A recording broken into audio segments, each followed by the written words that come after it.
NTR Neel glimpse అయితే వచ్చింది. ఒకసారి అయితే రియాక్ట్ అయితే అవుదాం. నేను ఆల్రెడీ చూసేస్తాను. మీకోసం నా రియాక్షన్ ఎలా ఉంటుందని చెప్పి మీతో పాటు అయితే ఒకసారి అయితే చూడబోతున్నాను. And let's go to the reaction.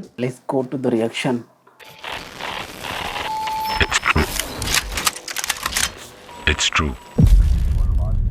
British వాళ్ళు భారతదేశానికి కాటన్, స్టీల్ మరియు స్పైసెస్ కోసం వచ్చారు. కానీ 250 ఏళ్ళు వాళ్ళు ఇక్కడే ఉండిపోవటానికి కారణం 250 ఏళ్ళు ఇక్కడనే ఒక మొక్క కోసం 250 ఏళ్ళు బ్రిటిష్ వాళ్ళు మన ఇండియాలో ఉన్నారా? Came here for the opium poppy, which produces the most addictive substance in the world. Substance అంటే మీ అందరూ తెలిసి ఉంటుంది కదా, డ్రగ్ లాంటిది ఒక పదార్థం సృష్టిస్తుంది ఆ మొక్క నుంచి, ఓపియం. ఓకే, ఈ యాంగిల్లో ఇప్పటి వరకు మనకి ఏ ఇండియన్ డైరెక్టర్ కూడా చూపించలేదు అనుకుంటా. హెరాయిన్. ప్రపంచంలో ఓపియం అత్యధికంగా పండించేవి 2 ప్రాంతాలు, ఆఫ్ఘనిస్తాన్ మరియు గోల్డెన్ ట్రయాంగిల్. బ్రిటిష్ వాళ్ళు వాటిని ఆధీనంలో ఉంచుకొని 95% ఓపియం ట్రేడ్ ని కంట్రోల్ చేసేవారు. In 1947, when the British left India, they also left behind the most profitable business in the world. వాడు చూసారా స్టోరీ ఎటు తిప్పి ఇక్కడ తీసుకొచ్చాడో. బ్రిటిష్ వాళ్ళు మన ఇండియా నుంచి వెళ్ళిపోయినప్పుడు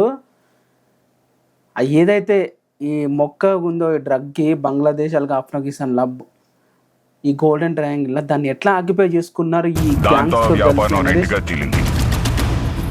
ఒకటి ఆఫ్ఘన్ ట్రేడింగ్ కంపెనీ, మరొకటి గోల్డెన్ ట్రేడింగ్ కంపెనీ. అప్పుడే ఓపియం వార్స్ మొదలయ్యాయి. అప్పుడే ఈ villains పుట్టుకొచ్చారు. Genesis chapter 1. Afghan trading company, villains of. On the first day, God created light. చూసారా, రుక్మిణి వసంత్ గారు ఒక బేబీతో పట్టుకొని ఉన్నారు.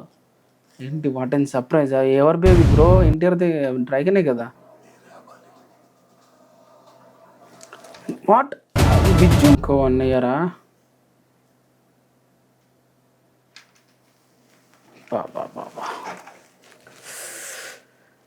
రిపీట్లో ఇప్పటికి ఎన్నిసార్లు చూసామో క్లారిటీ లేదు, కానీ ఆ విజువల్స్ మాత్రం ప్రశాంత్ నీల్ గారు ఏ మాత్రం కూడా తగ్గట్లే. ఇక్కడ కూడా అసలు దాన్ని ఏమంటారు, కాంప్రమైజ్ కాలేదంటూ క్లియర్గా కనిపిస్తుంది. ఇది నా రియాక్షన్ మాత్రమే. రివ్యూ, నా ఒపీనియన్ అనేది నెక్స్ట్ వీడియోలో అప్లోడ్ అయితే చేస్తాను. రియాక్షన్ రివ్యూ ఒకే వీడియోలో పెడితే ఫుల్ లెంత్ అయిపోతుంది.